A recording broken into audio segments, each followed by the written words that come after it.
Mic check, 1, 2, 3. 1, 2, 3. Mic check, mic check, mic check. 1, 2, 3. Good morning, good morning. This is a mic check from Orem, Utah. 1, 2, 3, 4, 5, 6, 7, 8, 9, 10. We good? Still need more? 1, 2. A little more? Okay. Mic check. Hello, everybody. Thank you for coming. 1, 2, 3.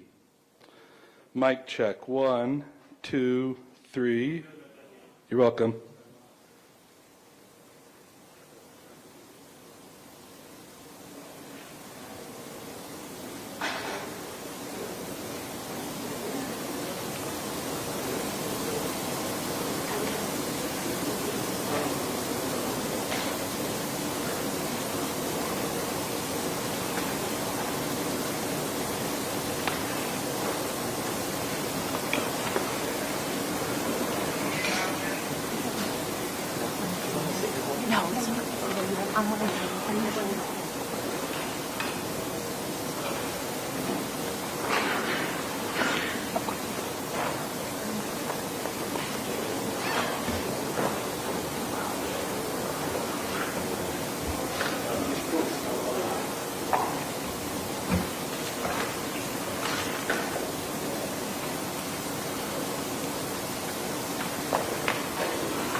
Okay, one more mic check.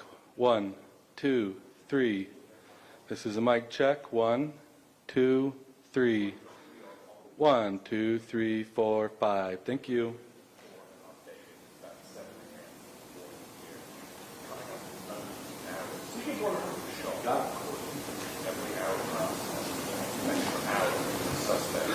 Mic check. 1, 2.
Should be.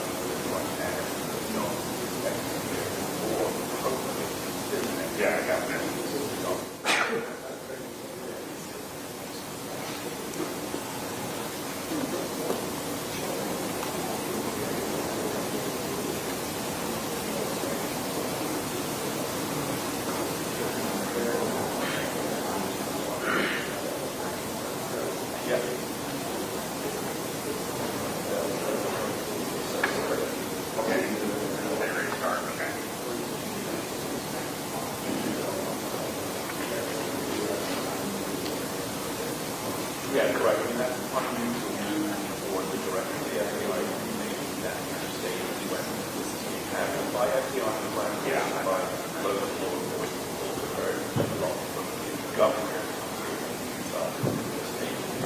from petitioner. He has said that there is one person that says this is a political assassination, and he says that there is the death penalty. And then the governor two, of course, there's also the possibility of federal charges, state charges. But yes, we are the ground for action.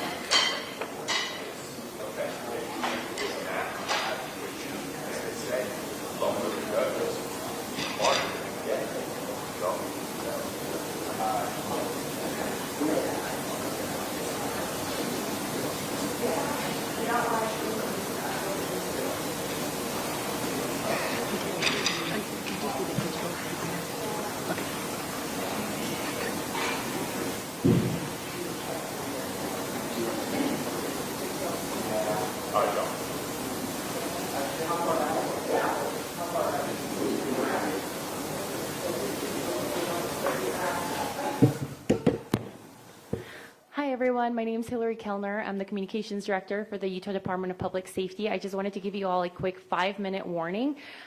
We are going to have the special agent in charge with the FBI as well as Commissioner Mason with DPS. So if you want to get that ready, this should be here in the next couple of minutes. Thanks. So could you tell us their names, please, and spell them? Yes. Give me 1 second.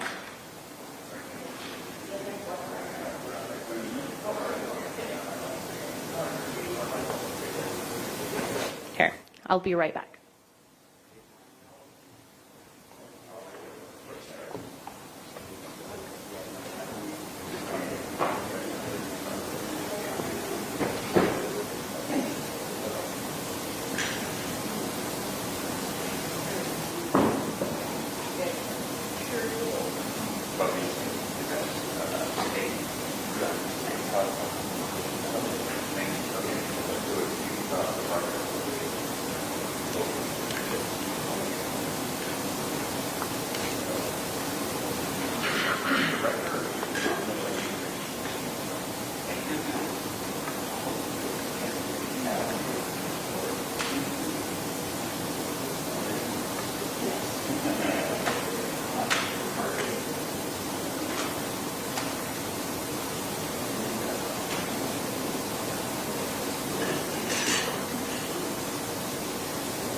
Okay, is everybody ready for that spelling?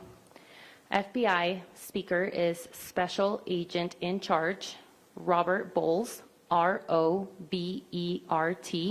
last name B-O-H-L-S.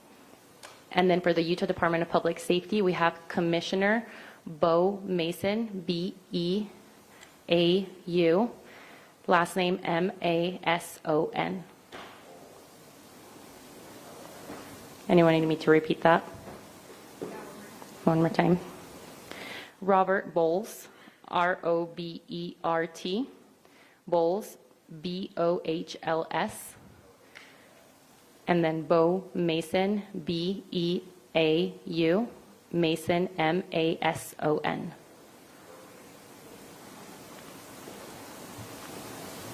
Everybody got that? Perfect.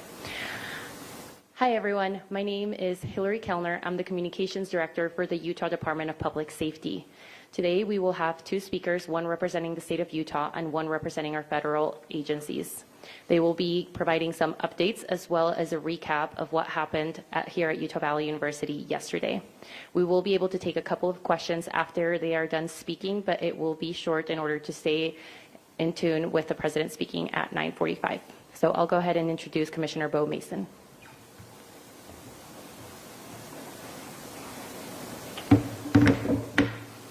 Good morning. I am Bo Mason, Commissioner for the Utah Department of Public Safety.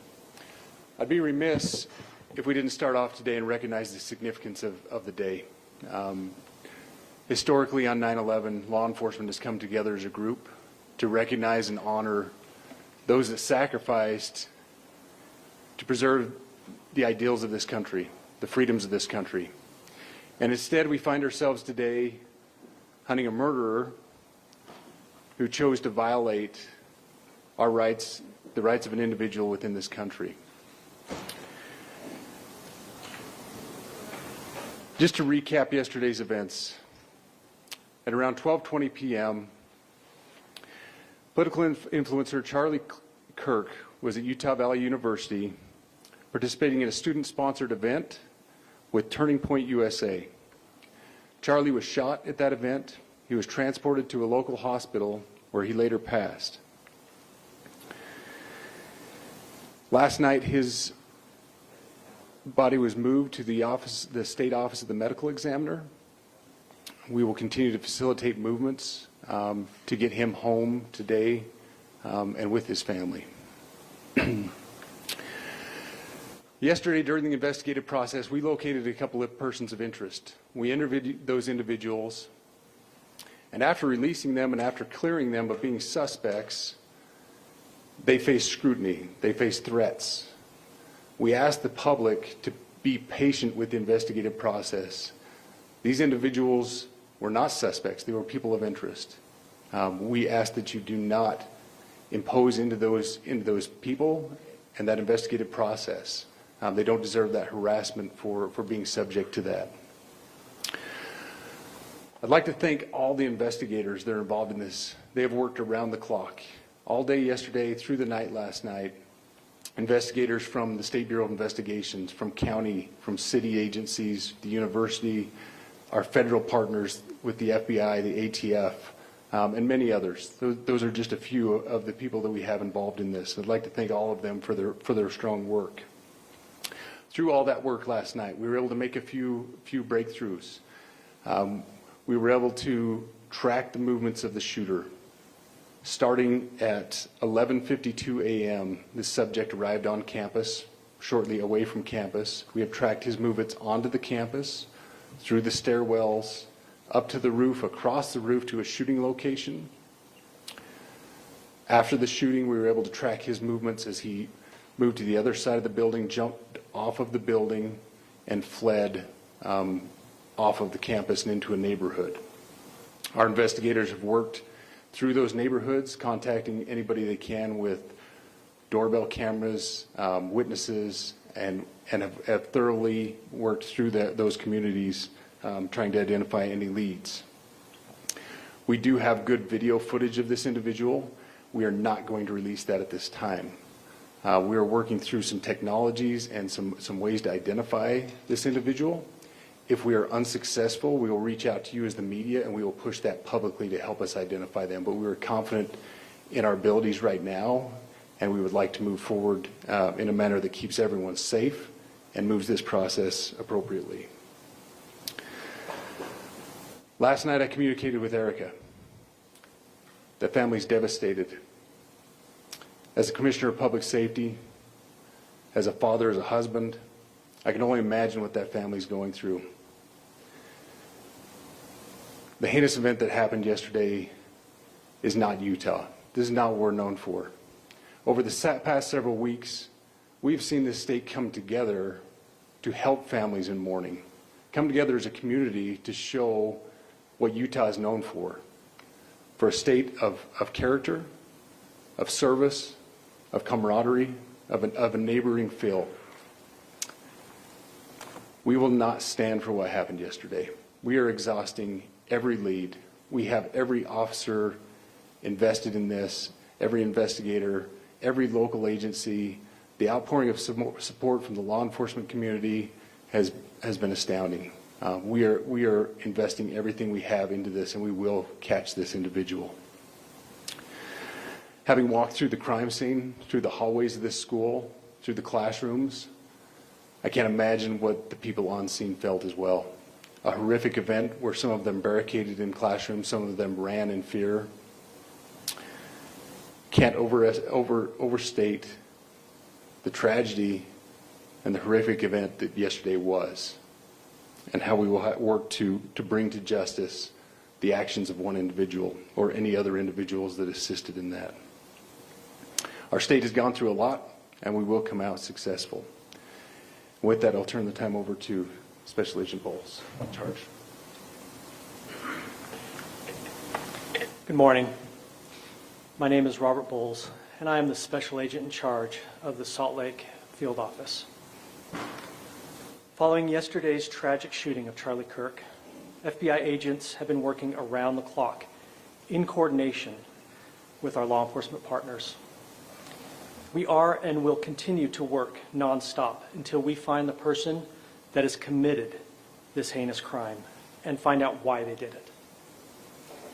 This morning I can tell you that we have recovered what we believe is the weapon that was used in yesterday's shooting. It is a high-powered bolt-action rifle.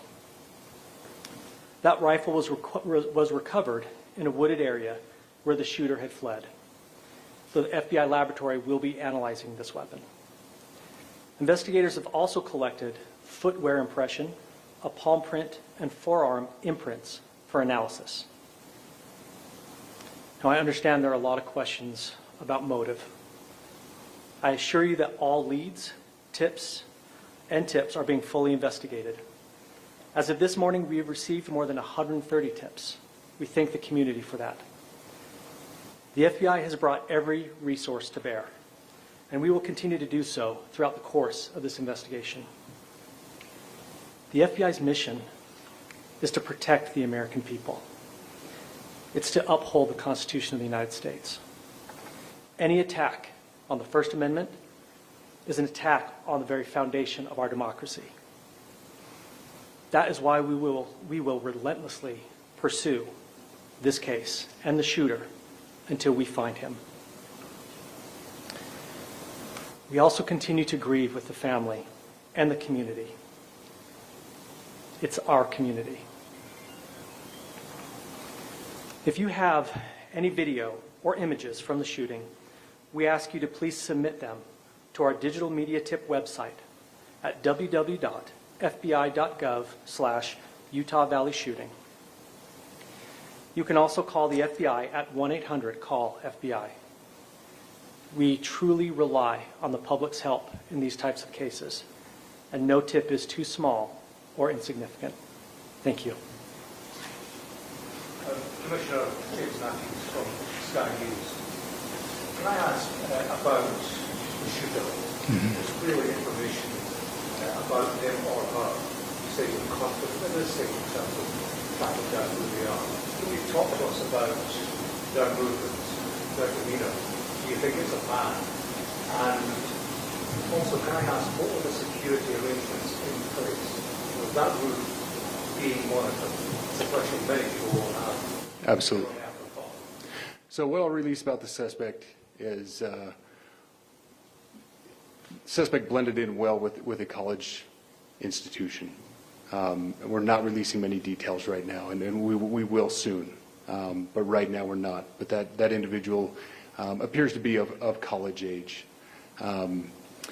We are confident in our abilities to track that individual. If we're unsuccessful in identifying them immediately, we will reach out for the public's help and the media's help in pushing those photos.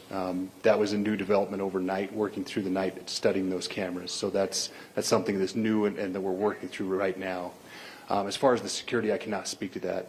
Neither the Department of Public Safety nor the Federal Bureau of Investigation was involved in the planning or security of this event, and that'll have to be a question later for other agencies. Mr. Mason, I wanted to ask you, you mentioned that you found the gun in a wooded area. Do you believe that the suspect could be hiding in the woods, and is that suspect possibly still in this area? So that's a good question, and it's a question that goes to the safety of the community, right? No, not in those woods. We've walked through those woods and secured it. As to the community, I can tell you that this was a targeted event. We don't believe that the community is at risk. However, we are exhausting every resource to find him, and we will do so. Special Agent Bowles, Narrative Week with the BBC. From the images you have, can you see clearly the suspect's face? You say he's college age. Do you believe he was from this university? And how far do you think he may have gone in this time span? So I can't comment specifically on his face or any details such as that, as it's continuing to be a part of the investigation, and again, we'll release that shortly. However, we're doing everything we can to find him, and we're not sure how far he has gone yet, but we will do our But you have a best. clear image of his face? We have images of the suspect. So, Can you between trace the those gun images to and the owner? gun that you've been able to recover, do you believe you know who this person is, the person that you're looking for at this point? Again, as part of the investigation, we're not releasing any details such as that right now. Any fingerprints or DNA? We are exhausting all of our resources to be able to collect those, but that's, again, part of the investigation. Have you been able to trace back the owner of the gun? Excuse me? You said you found the weapon. Have you been able to trace back the owner of that weapon or who purchased it? We are working on that, but again, part of the investigation that I can't release. Agent Bowles, there's been a lot of turnover at the FBI. Do you think that's impacting the investigation at all? Not at all. We've got complete and total support from everyone, from the director on down, and it's been an incredible supportive environment so far. Are tweets like the one yesterday useful though, where we announced that the suspect is custody? All I can say is that we're working the investigation the best we have with the environment we're given. So thank you. Those are all the questions for right now. Thank you, everybody.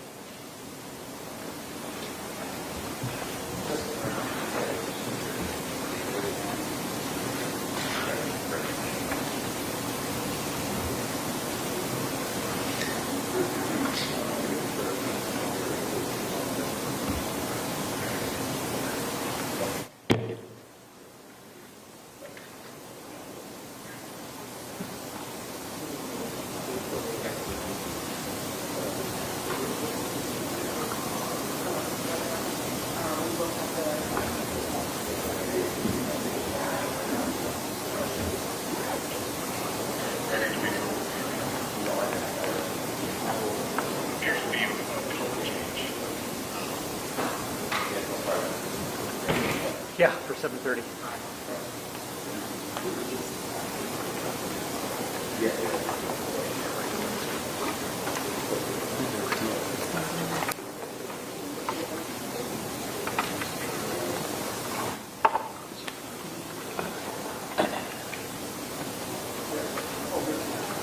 Actually, I'm going to get the log, okay?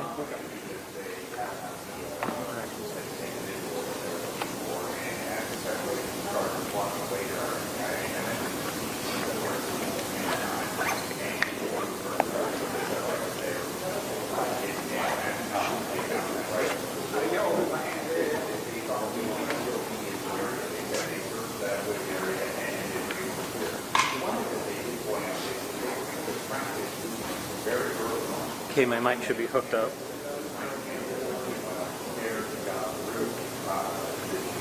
Got my sound okay? Check, check, check. Mic check. 1, 2, 3, 4, 5, 6, 7. Okay, thank you. Hey, Rashana.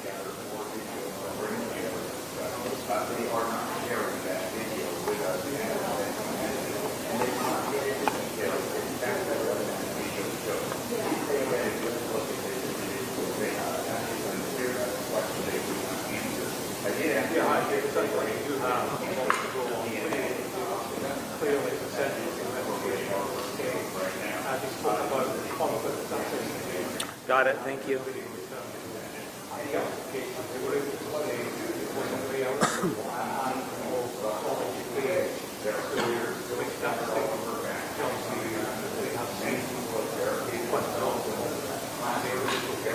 Check, check, check, mic check. 1, 2, 3, 4, 5, 6, 7, 8, 9, 10. Check, check, check.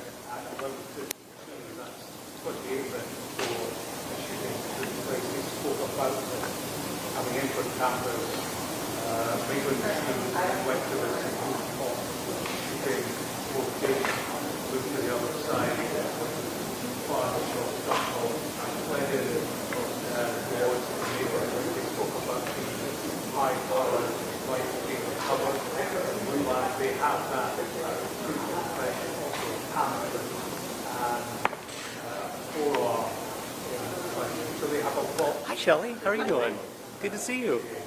Clearly, in terms of investigation, they took place here. They took place in rooms like this. The agents went door to door trying to establish who the individual was, where they were, what further threats they posed. They are saying they don't reckon there's any further threats.